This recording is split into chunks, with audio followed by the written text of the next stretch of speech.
Hello? Can you hear me? Something happened to my audio, and I'm sorry I had to end that broadcast and come back in. But I was talking, and I was just talking and rapping, and oh my goodness.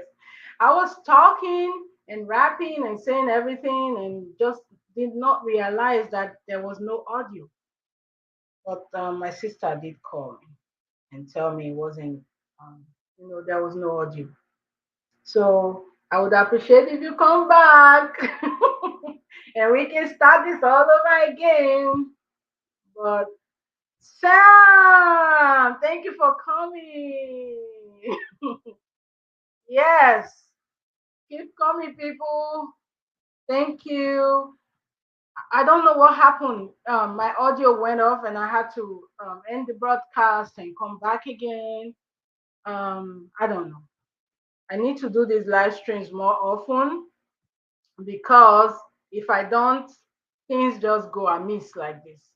But we were talking about the daycare situation in Mississippi, where the daycare teachers, and I did play the video at the beginning of the first stream, and where the daycare, actually, let me play that again. Let me play that video, and maybe we can start from there all over again. I don't know. I had no idea that stream was silent. So let me see if we can play that. See, add the screen, share screen.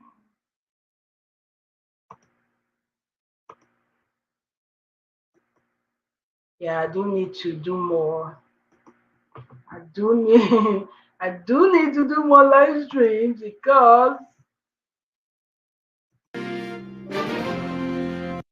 take this. It's a daycare center called Little Blessings, but folks say it was a holy terror when one of the adults put on a mask from Scream and scared the daylights out of the little kids.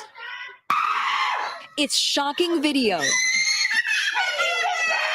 Children screaming in terror at a daycare center as a grown-up wearing a scary mask yells in their faces.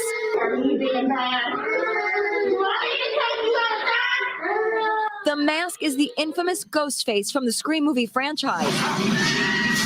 The kids are understandably terrified. So why would any daycare worker ever use something like this with little ones in her care? Allegedly, it was to get them to behave and follow instructions. Jessica Reeves, a working mom of 6 children, entrusted her 3-year-old daughter, Jaxie, to Little Blessings Child Care and Learning Center in Hamilton, Mississippi. The sounds of them screaming are still in my head, and it's hard to sleep knowing that was happening. In one video, you can hear another daycare worker complaining to the woman in the mask that the kids haven't cleaned up the toys.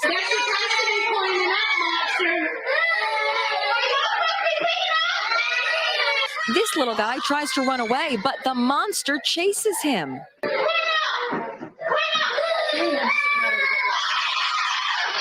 And here's the woman behind the mask. She posted this apology today. If I could take it back, I would. I don't want to live with this for the rest of my life. But Jessica Reeves says there is no excuse for the trauma she says her child suffered.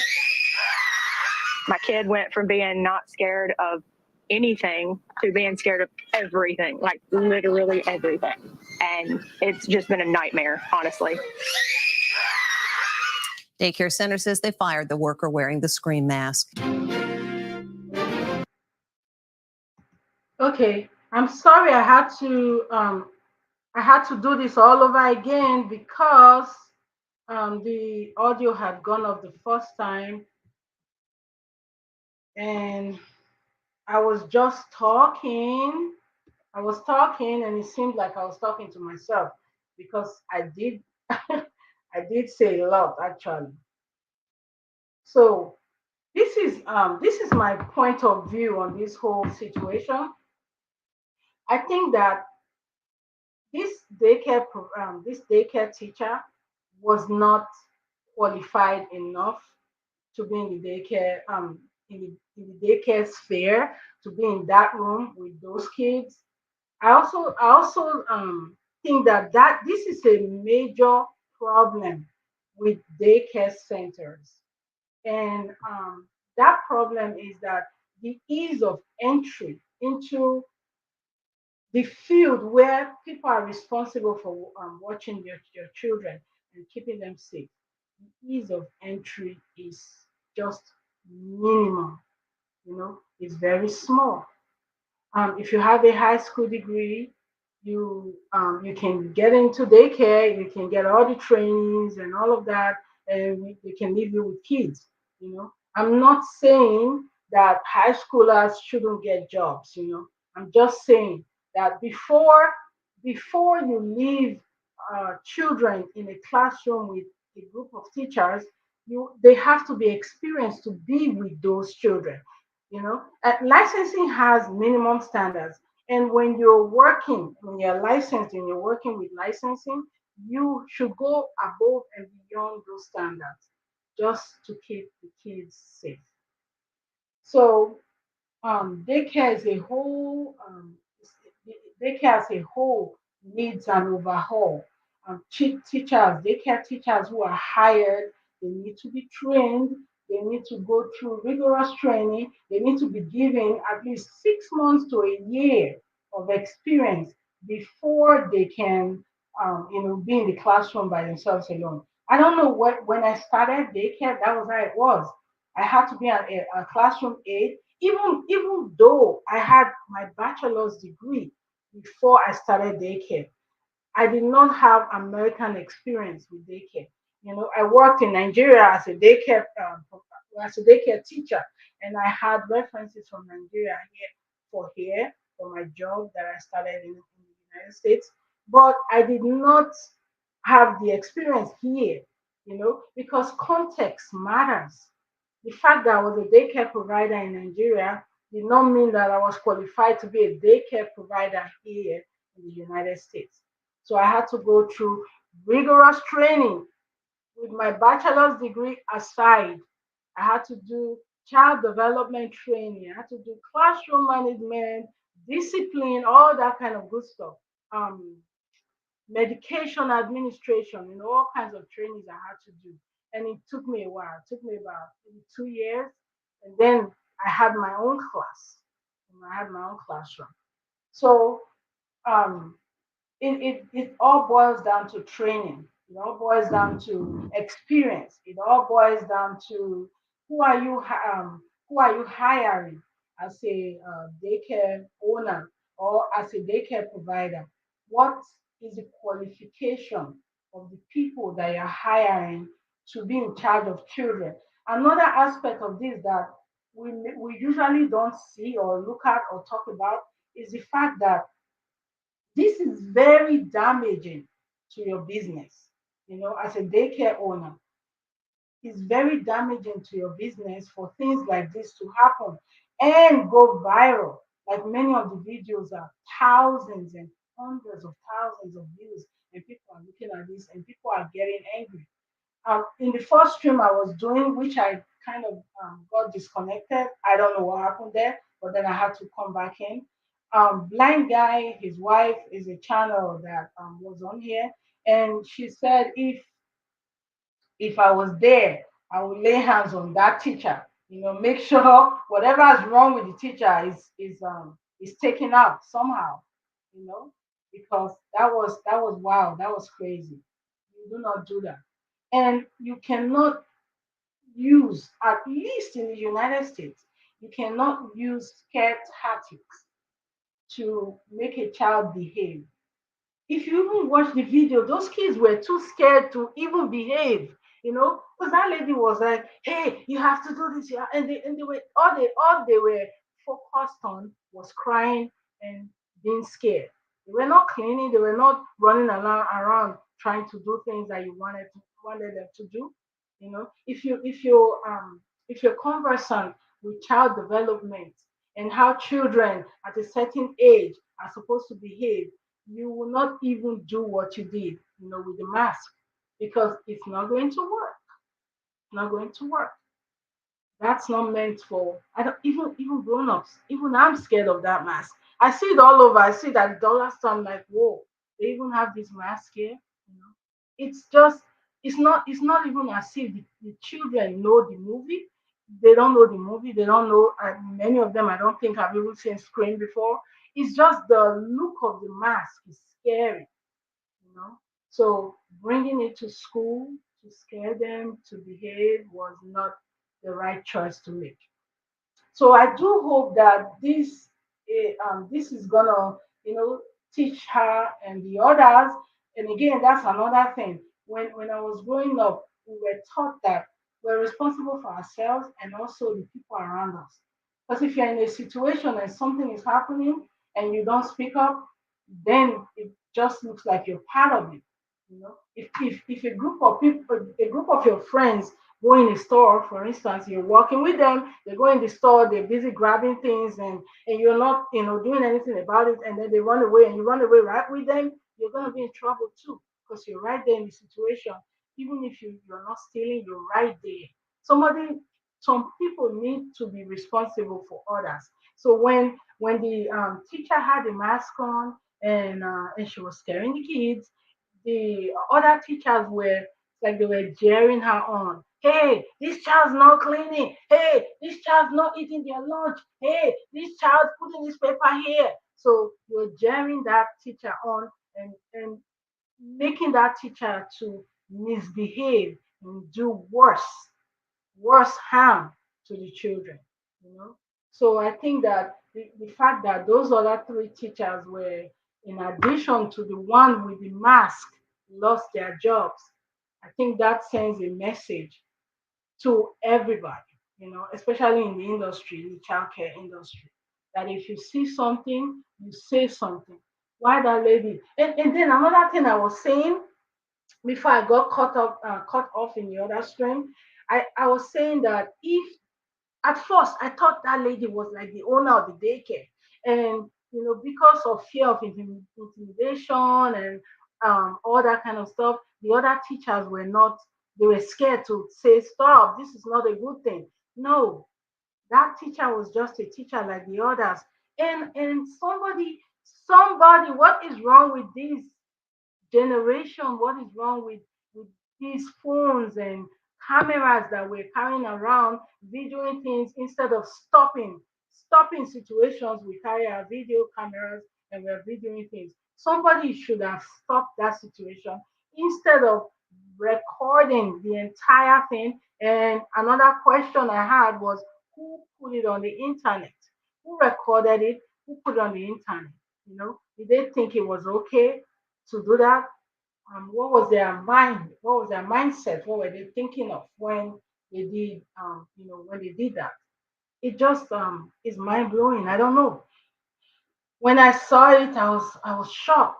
How is this happening? I know it's Halloween time, and a lot of things are happening with scaring people and wearing scaring costumes and things like that. But they're not for kids. It's not for. If she had gone to an adult party with that mask, trying to scare people, nobody would have said anything. Or if she was in like a haunted house where people come in and you get scared, that's that's the acceptable context of that mask. But bringing it to toddlers, preschoolers, that was not a very good choice. And I hope that her apology is sincere, because everybody deserves a second chance or a third chance. Who are we to judge like that? I hope that her apology was sincere. I hope she learns from this and the others and everybody else. Even I'm learning from this. I started decorating my classroom for this season, and I'm going to do a video showing that. And I was thinking, I don't want anything scary here. I don't want witches. I don't want ghosts. I don't want I don't want anything scary. The minimum seasonal thing that I have in the classroom is jack o' lantern. That's all. I don't have anything else. I don't have Dracula. I just want to stay away. This video actually taught me that. Like every time, every year when I decorate my class, there are some friendly goals that I'm like, okay, this looks friendly, and I put it in my classroom. But this year I was like, it doesn't matter how it looks. If it's not age appropriate, don't put it there. Don't expose children to things like that when they are not even old enough yet, you know, to understand whatever they're seeing. So my classroom this year is decorated for harvest, and I have lots of pumpkins, and I do have jack o' lantern, but and then we're gonna carve our pumpkins as well.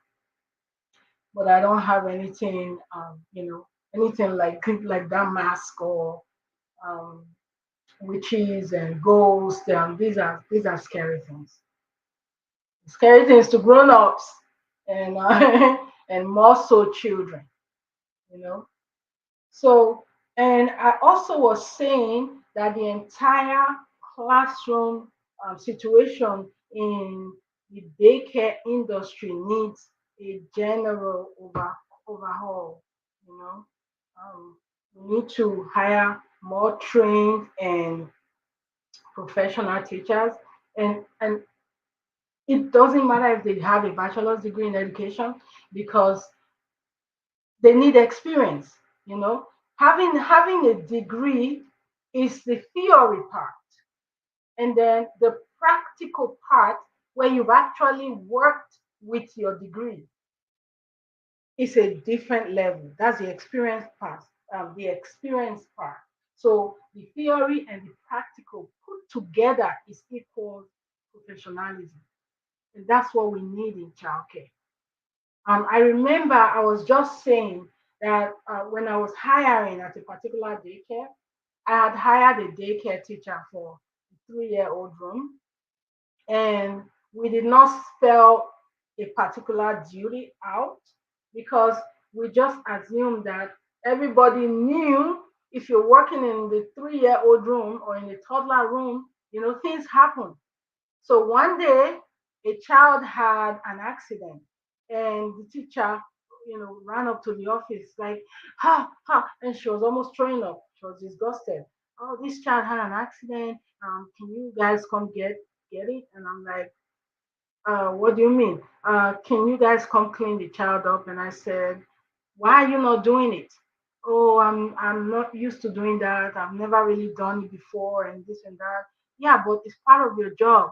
You're supposed to do that. I had no idea, and I had no idea I wasn't supposed to do that. And she said all kinds of stuff, and that teacher had to be reading up. And actually, she couldn't do it. We had to ask another teacher to help her. But going forward, she had to do it, and she didn't even stay at the job. After a couple of weeks, she was gone, because that was not meant for her. And after she left and we wanted to hire again, we were more detailed in the job requirements. Like, that these children will have incidents.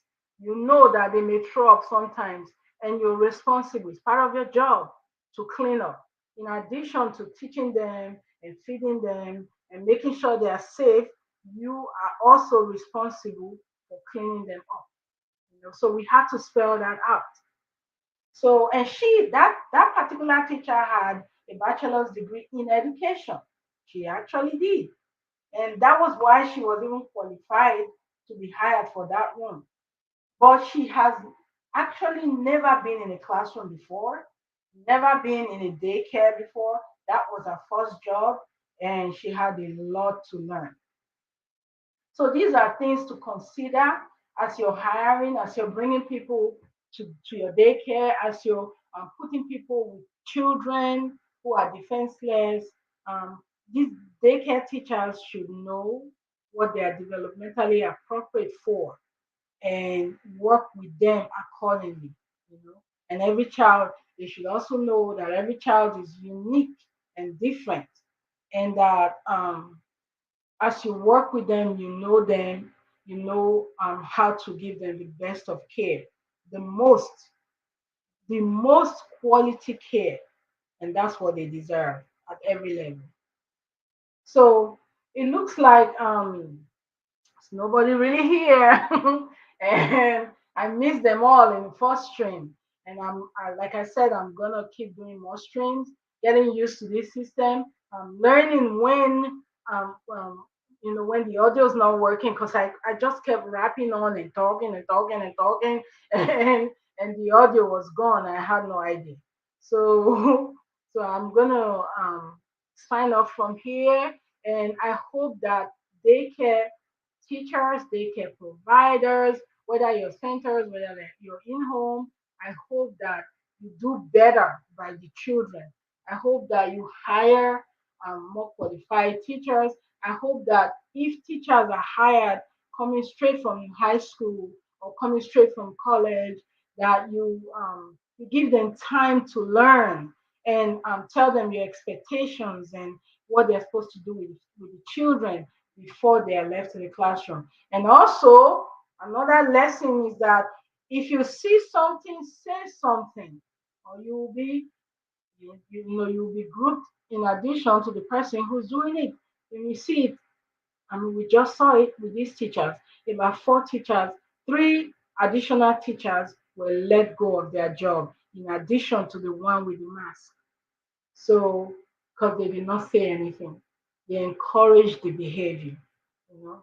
And I also hope that those children can, I don't know, if I say, I hope they can forget what they saw and move on. I don't know. I hope this did not really scare them so bad that they're gonna need therapy to get through it. And also I also hope that even when they get therapy, that it works for them and they can gradually put this behind them, because this was really, really bad, and it broke my heart when I saw it. And there are a lot of daycare teachers, a lot of daycare providers, and sometimes little little bad apple in the basket messes up the entire thing. So everybody's talking now. Everybody's saying, "This is why I don't take my kids to daycare. This is why I don't trust daycare." But everybody is not built the same. Everybody is not. We are not all like that. We're not all like that. So I hope these teachers losing their job is going to teach them to do better, and I hope that the apology was sincere. I hope she learns from this, and I hope I do more live streams so that I can get used to this system, or maybe so my computer can get used to the system. So thank you all very much. I appreciate you a lot for coming, for supporting the stream, and I'm gonna do some more. And don't forget to subscribe to my channel, my new channel, because on that channel we're going to be growing, growing, growing, growing, growing, growing, growing. I'm gonna leave that link here. Let's see if I can. Okay, is that a link up there? Yeah, I don't know if it's gonna show us a link, but this is it. And that my new channel is called "It Takes a Village to Grow a Channel," and I hope you go there, and because all my streams are going to be subscriber only streams. All right, let me go. The baby's tugging on me, telling me let's go. Um, Maybe next time he'll be sleeping and I can be on the stream. I can show my face. So I don't want to have him on the screen today. And thank you so much, and bye.